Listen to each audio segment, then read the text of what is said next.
किसी ने बड़ी कमाल की बात कही है कि जो हार के बैठ जाए वो सिर्फ कहानी बनता है, जो अपने आंसू पी कर भी पड़ता है वही कृष्ण का दीवाना बनता है। अब माखन नहीं, अपने सपनों को चुराओ, कृष्ण को मत देखो बल्कि स्वयं कृष्ण बन जाओ।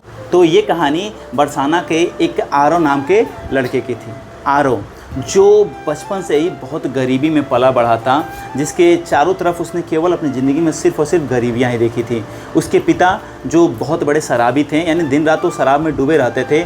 माँ किसी तरह घर का काम चलाती थी, गरीब थी, दूसरे घर पे झाड़ू बर्तन पोछा करके घर का काम करने का काम करती थी और उसी से घर का गुजारा करती थी, जिससे सारा काम होता था। आरव भी अपने घर में छोटा बेटा था, लेकिन घर का खर्च चलाने के लिए वो दूसरे के यहाँ जाके कहीं खेत में कभी काम करना, कभी कुछ काम करना, ऐसे काम किया करता था।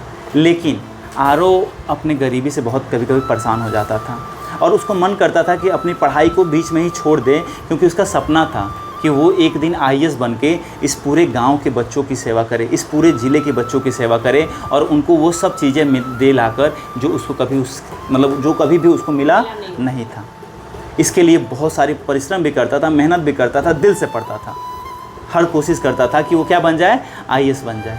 लेकिन था तो लड़का ही, हर समय गरीबी में जूझना, हर समय किताबों के लिए क्या करना। तुम लोग को आज के क्या है, जो चीज़ चाहो घर पे मम्मी पापा दे देते हैं ना, मांगते हो क्या, अगर हमको ये किताब चाहिए, अगले दिन वो किताब तुम्हारे पास होता है। खाने के लिए ये चीज़ चाहिए, वो चीज़ आपको मिल जाती है। लेकिन उस लड़के के पास वो सारी चीज़ों की कमी थी। माँ दूसरे घर पे झाड़ू पोछा करती थी ना, तो एक लिमिटेड पैसा मिलता था। इतने पैसे नहीं थे ना कि उसको जो किताबें पढ़ने होते थे वो किताबें खरीद लेके लाके उनको दे दे और उससे वो पढ़ाई कर दे। तो इसलिए वो धीरे धीरे क्या करता था ना, कभी कभी उसका मन उदास हो जाता था और पढ़ाई करने का उसका मन नहीं करता था। मन करता था सब कुछ छोड़ के क्या करे, काम धंधा करे, जिससे घर में क्या आ जाए, पैसे आ जाए। लेकिन ये सब चीज़ें देखकर उसकी माँ उसको बहुत हौसला देती थी। उसकी माँ बार बार उससे एक बात कहती थी, बेटा कृष्ण के पास भी संसाधनों की बहुत बड़ी कमी थी। सबको मालूम है ना, कृष्ण अगर कई लोग कहते हैं ना कृष्ण भगवान थे, बट एक बात याद रखना, कृष्ण होना सबके लिए आसान बात नहीं थी। कृष्ण को बचपन से सिर्फ और सिर्फ क्या मिली थी, तकलीफ़ मिली थी। बचपन से उनको सिर्फ और सिर्फ क्या मिला था, कठिनाइयाँ ही मिली थी। हर कदम पे उनको दुख मिला था। जैसे जन्म हुआ जेल में, जन्म होते ही माँ बाप का साथ छूट गया, जहाँ पे आए वहाँ पे उनके साथ लगातार उनके ऊपर आक्रमण होते रहे। कभी कालिया नाग का नाम सुने होंगे, कभी उसका आतंक, कभी कंस का आतंक।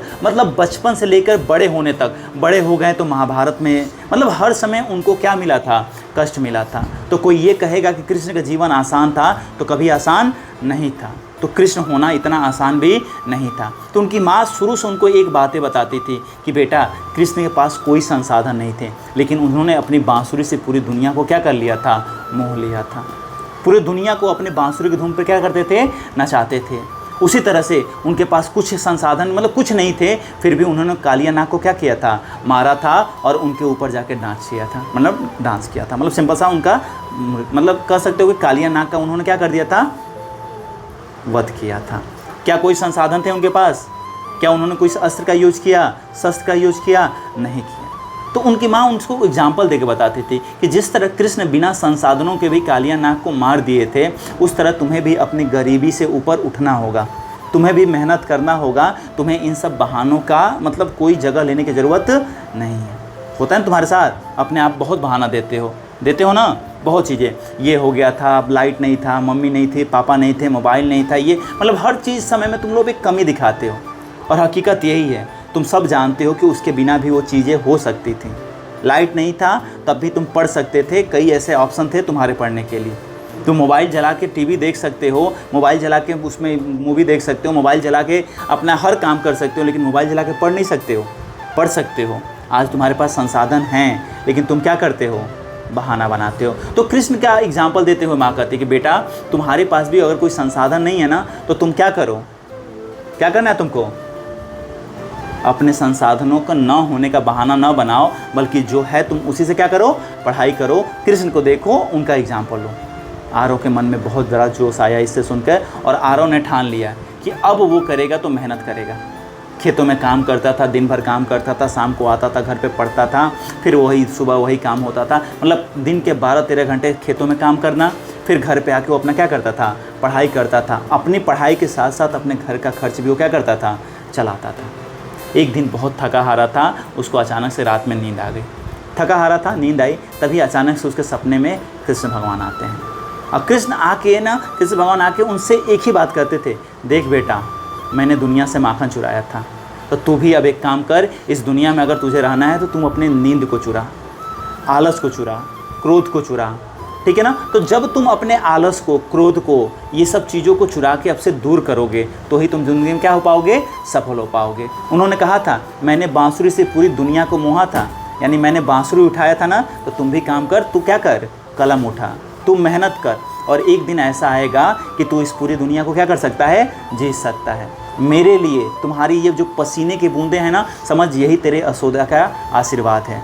मैया यशोदा का आशीर्वाद चाहिए ना, तो उन्होंने कहा जो तेरे पसीने की बूंद है ना, तो जितना तेरे पसीने की बूंद गिरेगी, समझ लेना कि तेरे मैया का आशीर्वाद तुमको उतना मिल रहा है। तो ये तेरी पसीने की बूंद ही तेरी मैया का क्या है, आशीर्वाद है। ये सब चीज़ें उसके सपने में आई। अगले दिन सुबह उठता है और उसने ठान लिया कि अब चाहे कुछ भी हालात हो, कैसे भी परिस्थिति हो, मैं पूरे जी जान से पढ़ूंगा। और उसके बाद से उसने वही किया, पूरे जी जान से दिन रात मेहनत करता गया। वो लड़का दिन रात केवल किस में लगा हुआ था, पढ़ाई में लगा। उसने नहीं देखा भूख प्यास क्या होती थी, लोग देखकर उसका मजाक उड़ाते थे। ये देख, कृष्ण बांसुरी बजाता था, ये किताबें बचा रहा है, ये कृष्ण के जैसा महान बनना चाहता था। वो किसी की बातों को ज़्यादा जवाब नहीं देता था, सिर्फ एक बात कहता था, क्या कृष्ण ने अपने बांसुरी से सबको मोहा था, मैं इस कलम से एक दिन क्या करूँगा, पूरे संसार में परिवर्तन लाऊंगा। यानी कि उसका सबसे बड़ा मोटिवेशन क्या था, कृष्ण भगवान थे। वो चाहता था कि वो जितना मेहनत कृष्ण भगवान किए थे, उतना मेहनत मैं करूँगा और एक दिन क्या हो जाऊँगा, कामयाब हो जाऊँगा। उसके पास पढ़ने के लिए पैसे नहीं थे, वो कोचिंग नहीं कर सकता था IAS का, लेकिन फिर भी उसने क्या किया, जो भी अपने इधर उधर के दोस्त थे उनसे नोट्स मांगता था, उनको लेकर लिखता था, फिर उसको पढ़ता था। मतलब मांग मांग कर वो क्या करता था, पढ़ाई करता था। आज आपके पास सारी चीज़ें हैं, फिर भी आप नहीं पढ़ते हो, बट वो लड़का दूसरे से उधार मांग कर पढ़ता था। लाइट ना होने पर, घर पे लाइट नहीं थी, तो पीपल के पेड़ के नीचे जाके बैठ में, रात में जो स्ट्रीट लाइट होता है ना, गाँव में लगा रहता है, तो उस लाइट के नीचे जाके बैठ के पढ़ता था। यानी दूसरे के दरवाजे पर जाके बैठता था। कई बार दूसरे उसको भगा देते थे अपने दरवाजे से, चल हट यहाँ से, मतलब मेरे दरवाजे पे क्यों बैठा हुआ है। वो एक दरवाजे से हट के दूसरे दरवाजे पर जाके बैठ के पढ़ता था। लेकिन कभी उसने हिम्मत नहीं हारी, पढ़ाई करता गया, पूरी मेहनत से पढ़ाई करता गया। और एक दिन जाहिर सी बात है, जो मेहनत करेगा तो उसके ज़िंदगी में वो मुकाम आएगा। उसने UPSC का पेपर दिया, और UPSC के पेपर देने के बाद उसका रिजल्ट भी आया, और वो लड़का UPSC में सेलेक्ट भी हुआ, IAS भी बना। और ऐसा नहीं, IAS बनने के बाद उसने सब कुछ छोड़ दिया। उसने IAS बनने के बाद सबसे पहले काम जो किया था, तो वो काम किया था, अपने गाँव में एक पाठशाला शुरू की, और उस पाठशाला का नाम रखा था कृष्ण की पाठशाला। यहाँ माखन नहीं, ज्ञान चुराए जाते हैं। यानी माखन मतलब उसका जो सबसे बड़ा मोटिवेशन था, कौन थे, कृष्ण भगवान थे। उस मोटिवेशन को उसने साथ लिया और अंत में क्या बन गया, IAS बन गया। तो ये आप सबके साथ भी तो हो सकता है। अगर आप कोई कहे कि आपके मन में सबसे बड़ा अगर संकल्प आप ले लेते हो, अच्छा संकल्प ले लेते हो, डेडिकेशन अच्छा हो, मेहनत अच्छा करोगे, तो तुम ये ज्ञान जो है ना तुम्हारा, ये एक ऐसा सागर है ना, कहा जाता है ना, ज्ञान एक ऐसा सागर है जिसमें तुम जितने डूबते जाओगे तुम्हारा मन उतना ही शांत होता जाएगा। लोग कहते हैं ना, मेरा मन शांत नहीं रहता, मेरा पढ़ाई में ध्यान नहीं लगता। मतलब क्या है, उनका मन शांत होने का मतलब नहीं है, मतलब अगर मन शांत नहीं है ना, इसका मतलब वो पढ़ाई पे ध्यान नहीं दे रहे हैं। अगर तुम जितने पढ़ाई में डूबते जाओगे, उतना ही तुम्हारा मन क्या होता जाएगा, शांत होता जाएगा। तुम पढ़ाई करते जाओ, तुम्हारा मन क्या होता जाएगा, शांत होता जाएगा। तो ज्ञान वह सागर है ना, जिसमें तुम जितने ज़्यादा डूबोगे ना, तुम्हारा मन उतना ही ज़्यादा क्या हो जाएगा, शांत हो जाएगा। कृष्ण भगवान शांत मन से पूरे गोवर्धन पर्वत को अपने उंगलियों पर उठा लिए थे ना। वो किसका कमाल था, उनके मन के शांति का। तो तुम भी अगर शांत मन से होकर अगर पढ़ते हो, तो अपने परिवार के, अपने कष्टों के, अपने माँ बाप के सारे कष्टों क्या कर सकते हो, दूर कर सकते हो। तो मन को शांत करो और बढ़िया से पढ़ाई करो। जय श्री कृष्ण।